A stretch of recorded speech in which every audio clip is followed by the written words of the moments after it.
Yo, what's up, everybody? Back for this Tuesday slate. Yesterday, the videos were on point, both DraftKings and FanDuel. So you can like and subscribe before we get started. Still have some players going right now, but FanDuel's over 200 at 202, even though Giolito wasn't great, but went with a four-man Dodger stack all over the Dodgers. If you watch the videos, went with Peterson, Muncy, Seager, and Verdugo, completely faded the doubleheader in Coors on FanDuel. And on DraftKings, just had one player from Coors, which was Arenado. Had another four-man Dodger stack and crushed both sites. So we've been crushing baseball. If you watch these videos, you know I go over my results and see a lot of green most of the day. So if you want to join us, you can visit the website in the description below. And let's get right into it. Let's try to get 200 likes on the video. You can like and subscribe. First up at pitcher. If you look at pitcher today, there's not a ton of top-end pitching at all, even though we have a huge slate. So it's a very ugly pitching slate.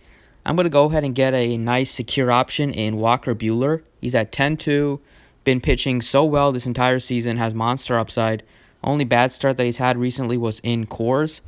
But besides that, he's been pitching well. The Phillies' offense is not very good right now. The Phillies as a team are they're on the verge of like having a huge blow up after the performance yesterday, and with the guys with a bunch of players not hustling on the team. I think things are going to boil over soon for the Phillies.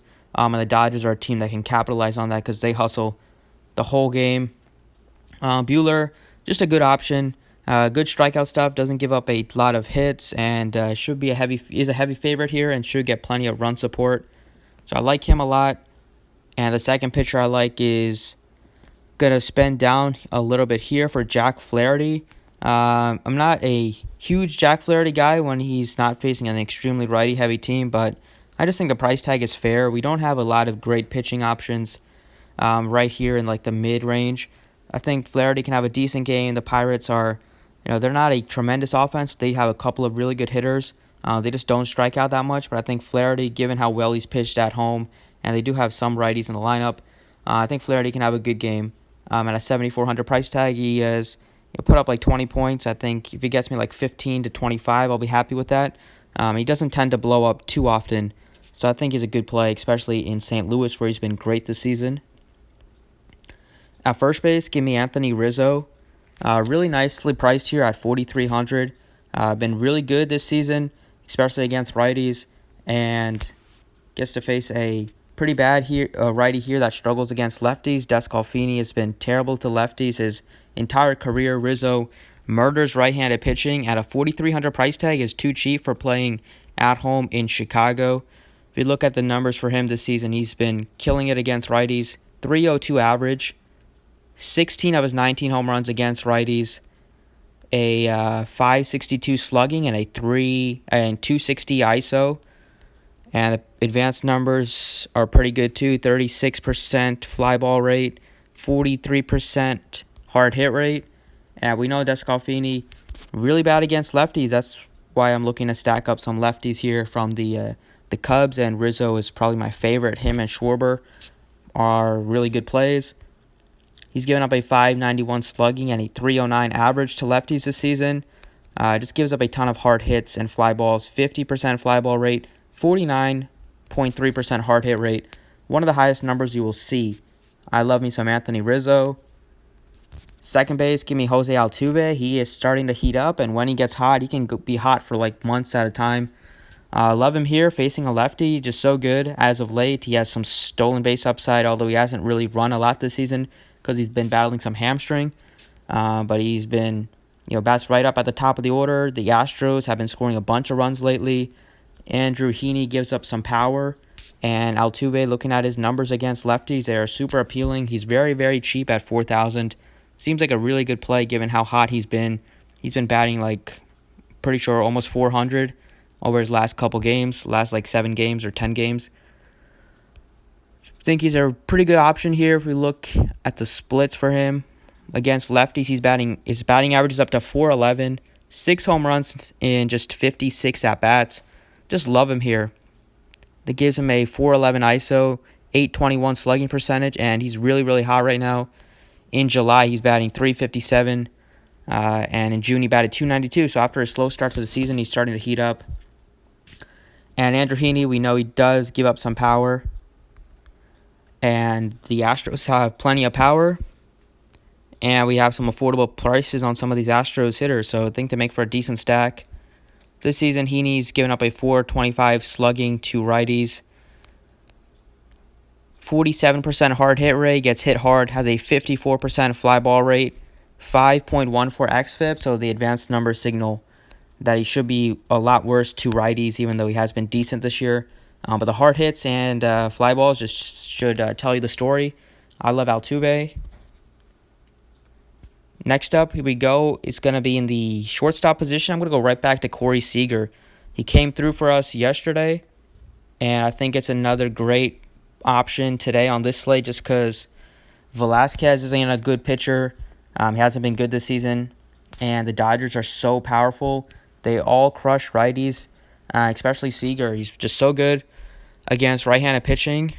Doesn't strike out very much against them. Velasquez, for his career, has been much worse to lefties. Seager's batting 296. That number's going to go up after his performance today.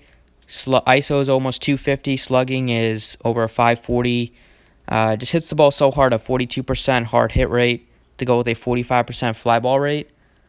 Like the Dodgers again, even though they, I was all over them yesterday and they came through. Usually I don't like going back to a team after they go off, but I think the Dodgers are just looking at their lineup and looking how bad the Phillies pitching is in not only the starting pitcher, but the bullpen. I think they're going to go off again. 534 slugging given up to righties this season. Lefties have also hit him pretty hard, but career-wise, he's been much worse to lefties. 270 average and a 466 slugging. 4.37 xFIP, and gives up plenty of fly balls. 40% and a 33.6% hard hit rate. I like Corey Seager and his very affordable price tag. And last but not least, I'm going to go right back to Jock Peterson, batting leadoff, facing a righty. We know Velasquez loves to throw his fastball, and Jock Peterson absolutely mashes the fastball, and he just mashes right-handed pitching in general. With playing some of these powerful hitters on DraftKings and FanDuel, when I'm playing hitters, I'm looking for guys that have power for the most part. And Peterson has a ton of power. He doesn't hit for a high average, but you're looking for him to get a home run, get some doubles. He also has a little bit of speed. This season, all of his damage has come against righties. 246 average is decent. All 20 of his home runs against right-handed pitching. 310 ISO, 556 slugging percentage. Just really, really good options. Really, really good numbers and a really, really good option at a very fair price tag at $4,500, batting leadoff for one of the best offenses on the slate.